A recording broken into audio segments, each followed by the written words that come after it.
અને આપણે છાપામાં બધા જોઈએ છીએ કોઈ એવો વ્યક્તિ છે કે જેને નોલેજ નથી એટલે કાઢી મૂક્યું, એને ફાયર કરવામાં આવે કે આની પાસે નોલેજ નથી, આની પાસે ટેકનિકલ સ્કિલ નથી, આની પાસે જે રિક્વાયર્ડ સ્કિલ જોઈએ એ સ્કિલ નથી એટલે એને કાઢી મૂક્યું. સામાન્ય જેટલા પણ કેસ બન્યા છે કોના બને છે, તમારી સોફ્ટ સ્કિલ, આની વાત કરતા નથી આવતી, એની એટીટ્યુડ નથી સારું, એનું બિહેવિયર સારું નથી, એનું કેરેક્ટર નથી સારું, એટલે એને કાઢી મૂક્યું.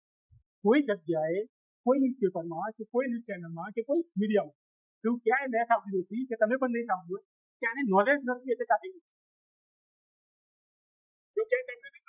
નહીં, ક્યાંક ને ક્યાંક લોચો આવે છે તો કેરેક્ટર નો, ક્યાંક ને ક્યાંક જો પ્રોબ્લેમ છે તે તમારા એટીટ્યુડ, બિહેવિયર, મેનેજમેન્ટ સ્કિલનું, તો આ બધી સ્કિલના કારણે જ તમને ફાયર કરવામાં આવે છે. તમને હાયર કરવામાં આવે છે તમારી હાર્ડ સ્કિલના કારણે. તમને કંપની હાયર કરશે કોના કારણે? તમારી હાર્ડ સ્કિલના કારણે. તમારી પાસે ટેકનિકલ સ્કિલ છે, તમારી પાસે ક્વોલિફિકેશન છે, તમારી પાસે પર્સન્ટેજ છે, તમારી પાસે સારી એવું નોલેજ છે, તો તમને હાયર કરતી કંપની. તમે ફાયર કરવા માટે તો હાર્ડ સ્કિલની જરૂર નથી. તમને ફાયર એટલે કાઢી મૂકવા માટે તો શું જોઈએ? સોફ્ટ સ્કિલ જ આવે. તમને કે મને કે કોઈ પણ વ્યક્તિને જો કાઢી મૂક્યો એના પાછળ એક જ કારણ છે, એ હશે સોફ્ટ સ્કિલ.